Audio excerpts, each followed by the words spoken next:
All right. Well, thank you so much. Thank you for having us. At the end of the day, no one's here to hear me speak. Everyone's here to see the man in the hour, the person who had the vision of Latin America in this regards. Let me just real quickly, first and foremost, thanks, Justin, Pepe. Thank you both. Thank you for your vision in the Miami Tech Summit. I'm sure this is going to become a staple. I've known you guys for 20 plus years, and everything you guys touch turns to gold. And so I'm honored to be here as part of that. Thank you, Google, Amazon as well, who are also partners of the IDB, are part of our private sector, our historic private sector coalition, which we launched last year. We're doing great work with Google, particularly on helping female entrepreneurs in the tech field in the region, with Amazon on artificial intelligence. You guys are great partners. Thank you so much for having us in this regards. It's such an exciting time for the region. People always say, why is the head of the Inter-American Development Bank, which is the development bank, here? At the end of the day, don't you guys just do bridges and highways? But look, we're the 21st century IDB, and the bridges and highways of the 21st century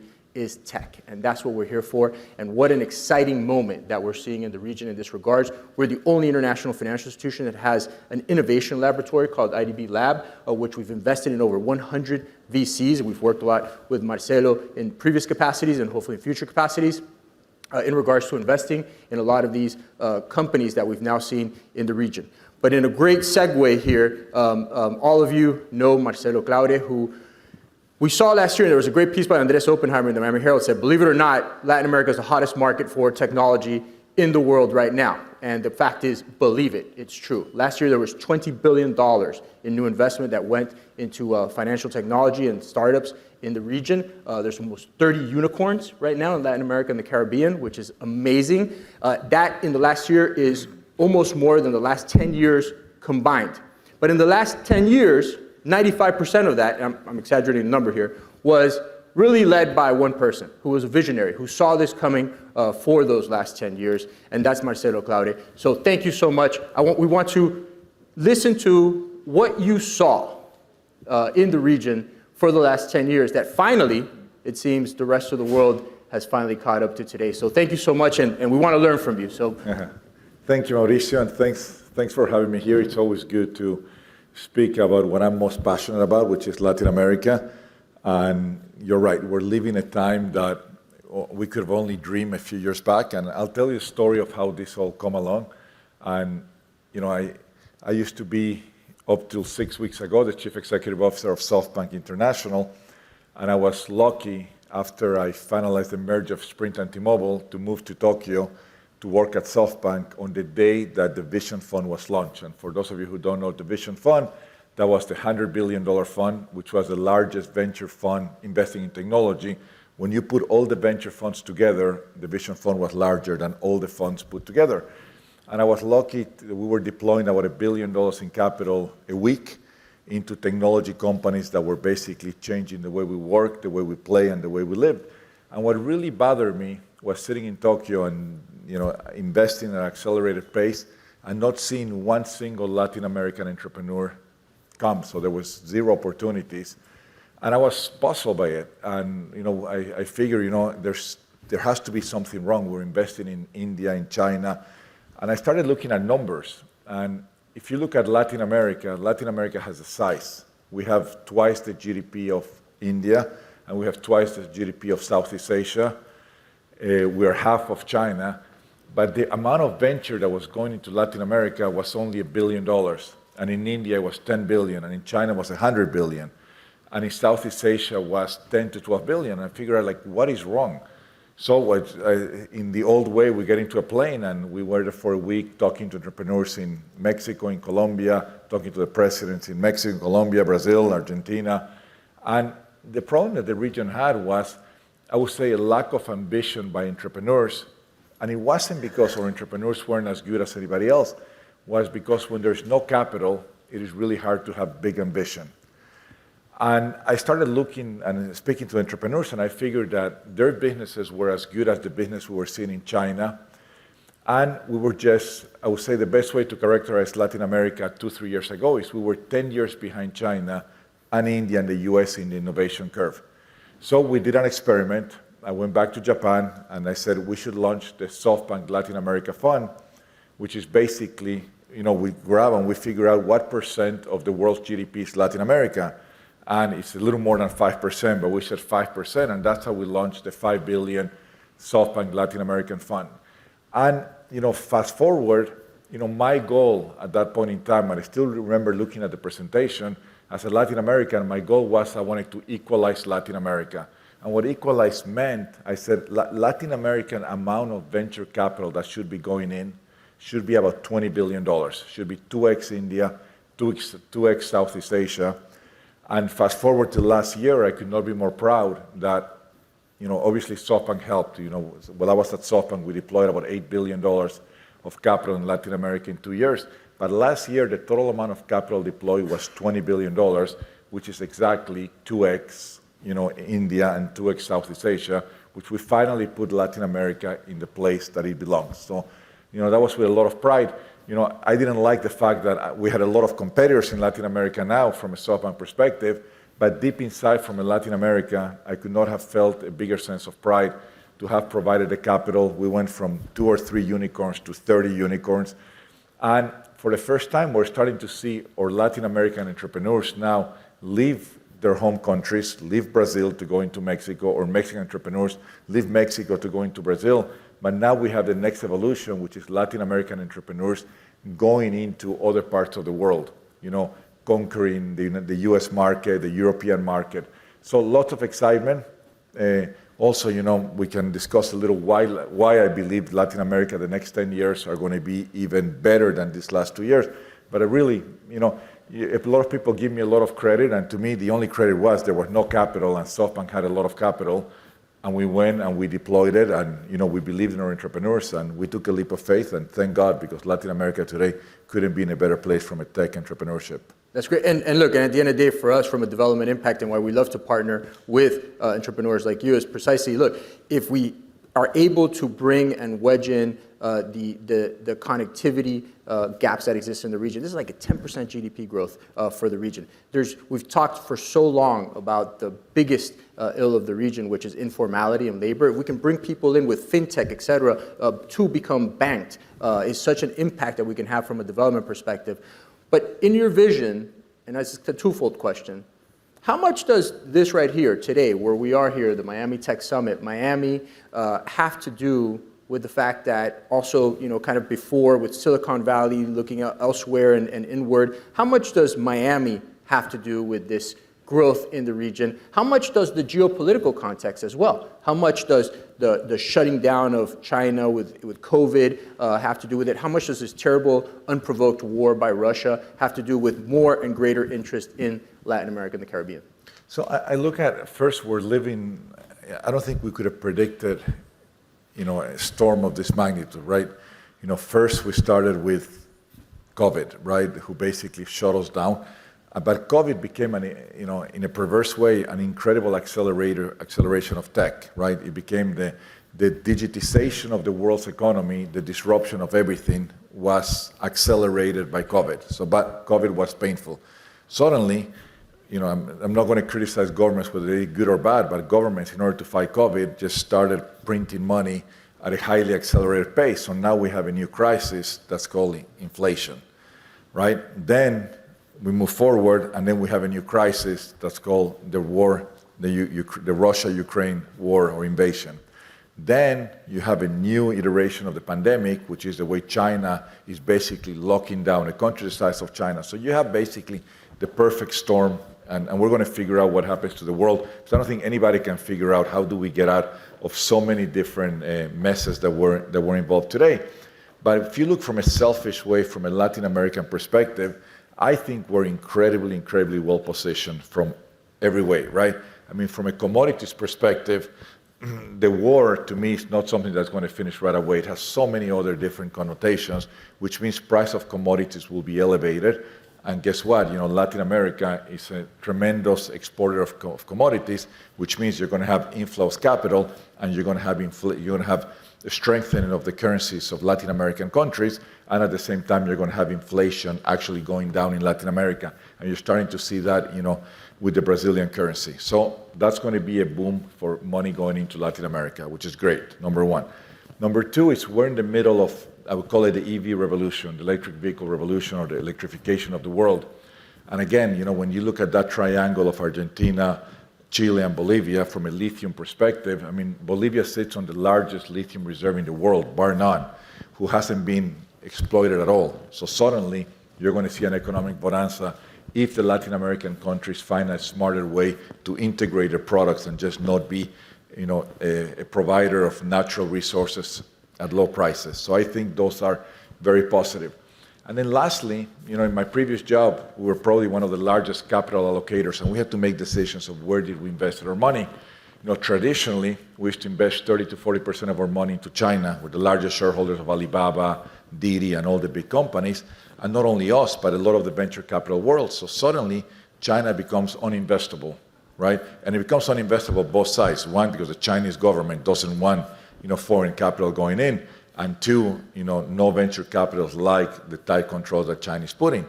So then you look at where else can you invest, right? You're going to invest in the US, you're going to invest in India, but suddenly Latin America becomes an incredibly attractive place in order for venture capital and private equity to deploy capital.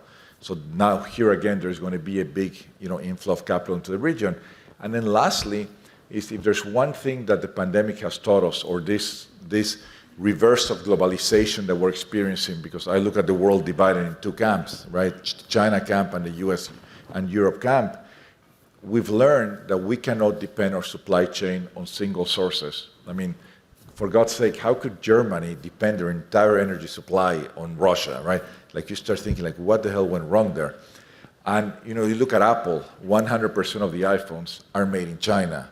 I mean, so if one day China decides game over, the world's most powerful company is going to have a big issue on how you reallocate supply chain and all that. And I'm saying that because suddenly manufacturing in Latin America in markets like Mexico are going to become an incredible place of investment. And all you have to do is, if you quietly observe what the big private equity companies are doing, they're buying distribution centers, warehouses, trucking companies, everything towards the Mexican side. So I would say, and as much as or local leaders in the US wants us to move manufacturing in the US, it's incredibly hard because our costs are high or inefficient. We haven't manufactured for many years. So suddenly manufacturing in Mexico, and Mexico is going to have a good part of manufacturing. So I look at all these things and I say, I think the time for Latin America the next 10 years is going to be great. I'm a big believer in Latin America. I'm passionate about my region. I'm very bullish on what we're going to see in Latin America the next 10 years. Let me ask you the flip side of that question. And I remember when I ran for president of the IDB as the first American, which was slightly controversial, I said, hey, look, I'm from Miami.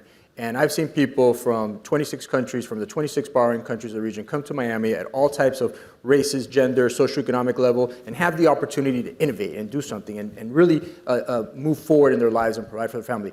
You saw that talent from day one, always, and in your previous fund, you sought to invest in each country in Latin America, one way or another.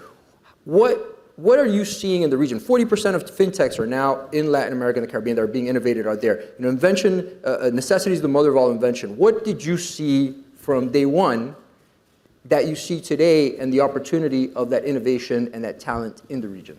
So first is inclusion, right? I mean, it's hard to believe, the big banks, the big digital banks, as you know, Revolut and other digital banks, as you know, the largest digital bank in the world was created in Brazil and was created by a Colombian entrepreneur called David Vélez, who went to Brazil and started a bank from scratch to satisfy the basic needs of the Brazilian consumer, who, nothing is the big banks, there was something wrong when Bradesco and Itaú and those banks were among the most profitable banks in the world, were the highest fees and the most bureaucratic and slow banks. So suddenly you have a Colombian entrepreneur that figures it out, that most people don't have a debit card in Latin America. Most people still transact in cash. I mean, Mexico is nuts. I mean, there's still people who transact in cash, who they grab the money, they put it in the old way under the mattress, and they distribute the money every single day. I mean, that's wasn't the right way to do it. So suddenly you get these neobanks, and the creation of Nubank that creates the largest, 55 million customers, the largest digital bank ever created, bigger than probably the only one that was not as larger is Alipay in China, but if you exclude China, this is the largest digital bank ever created. And I think Latin America is about inclusion. Is when you have such a class, a class with such lower income, you have to find a way to serve them at the lowest cost to serve. And that's what Nubank did. And then Latin America has peculiarities. I'll give you one of my favorite companies, not only because we invested early and it's valued a lot, but I met an entrepreneur, I think it's Carlos Garcia, who's a Venezuelan entrepreneur who moved to Mexico. And he figured out that the Mexican used car market was totally broken. If you wanted to sell a car in Mexico, first of all, you would take out a classified ad, and then you would have to go buy a fake prepaid phone because you don't want to put your number in the classified. Secondly, is you never want to invite people to go to your house because they might take your car and something else when they go to your house to buy the car. So he figured out a model in which Nubank people in a truck will go to your house, they will price your car, and they were able to buy your car within 12 hours. So suddenly it becomes a source of liquidity. So, and then next, what came after that was you were scared to buy a used car in Mexico because guarantee, the papers were right, the car was stolen. So now it's a car owned by Kavak, and now they fix it, they give you a warranty, and they deliver the car to your house. The most fascinating way to buy and sell cars, but the problem is nobody knew. I started asking people, do you know Kavak, do you know Kavak, do you know Kavak? Nobody knew. So then I came with the idea, and I say, hey, the most powerful media company in Latin America is Televisa. So then we basically bought a part of Univision, merged it with Televisa, for one basic experiment. What happens if you can let the Mexican people that Kavak exists using Televisa? And guess what? We created the largest unicorn in the history of Mexico. Kavak now is worth over $10 billion and is selling something like 40, 50,000 cars a month. So, you can only do that in Latin America, where it was a huge car market, totally broken, no way to reach a consumer unless you get a media company. And those are the things that I love in Latin America. There's so many things that are broken that innovation, disruption, entrepreneurship, technology is what's going to fix them. I mean, if you look at the healthcare system, it's totally broken. I mean, people take 2-3 months to get a specialist in order for you to get an appointment. So people lie and they go to an emergency room so they can get seen by a specialist. So now there are companies today that have the ability through an app to be able to, provide telehealth, eventually doctors utilizing AI to properly diagnose. So there's so much to be fixed in Latin America. And I'll finish with one thing that was very unique. As you know, we were the largest shareholders of Uber. And nobody knew, one of the best kept secrets is Uber's largest 3 markets in the world were Rio, Sao Paulo, and Mexico City, which means Latin American people are huge adopters of technology. Same for WhatsApp, for Facebook, and all that. So when you combine all this, I don't think there's a better place right now, at least for us, to deploy capital than in a market like Latin America. So, a wonderful segue here. What is, my job as the head of the largest development bank in the region and having to work with the 26 governments? Those are our clients on the public side, the 26 governments in the region. And I'm very plain spoken, so please forgive me. Give me advice of what advice I can give to governments to not screw this up, to not screw up this opportunity. So, IDB brings a seal of recognition, right? And yes, there's going to be venture capital, but I think somebody like IDB should partner with the venture capital community to deploy capital in a different way. And I applaud what you're doing with IDB Labs and all that, but it still remains a tiny little piece of the bank. The bank is known today as providing financing to governments, as providing very low-risk loans, right? I think the bank of the 21st century is a bank that the best way to get economy going, to create hundreds of thousands of jobs, if not millions, is to basically invest in these entrepreneurs, to provide them the only thing that Latin America needs today is more capital. We have great entrepreneurs, we have size, we have a market that adopts technology, but the only problem that we have today is capital. And, venture capitalists traditionally take a higher level of risk, but they're limited in capital in general. And I would like to see a more dynamic IDB bank that is basically in higher risk ventures, because in venture capital, the bank, you probably get, 99 out of 100 loans great. You make a 1% mistake. The venture capital is a different game. You're going to invest in 10, and you're going to get 2 right, and 5 are going to fail. But those 2 right will return a lot more capital than those 8 losses. But the bank has never been you have a tough job to convince the bank. But that's where we see, the biggest creator of employment has been these gig workers, who today, in the middle of the crisis, that was the only thing that was getting employed. Amazon and all the gig economy workers were the ones that were being employed. And in Latin America, we need more of that. So to me, having a bank that will be more pro-risk, investing in entrepreneurs, that's where we're going to see the biggest return in the future. And Justin gave us 5 more minutes, which is great, because I wanted to ask you another question.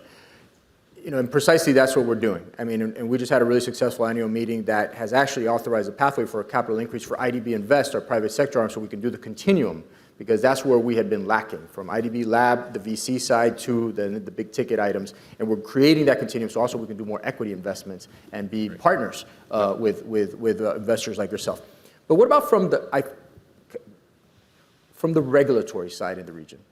Part of me is like, hey, look, we're seeing this success to a degree also because governments haven't figured out how to regulate, how to tax it, how to really make that life miserable yet for those entities, so then they have to, which by the way is great for Miami. But my job right now is not to bring investment to Miami, although there's no place I prefer people to invest. It's a wonderful city.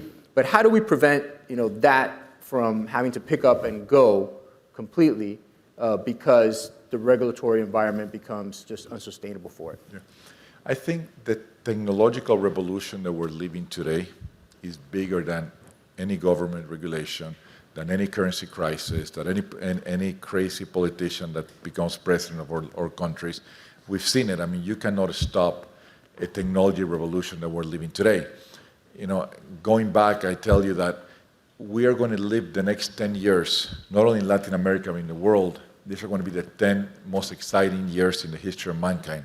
Why? Because absolutely everything is going to be disrupted. The way we do things today is going to be so different in the next 5 years.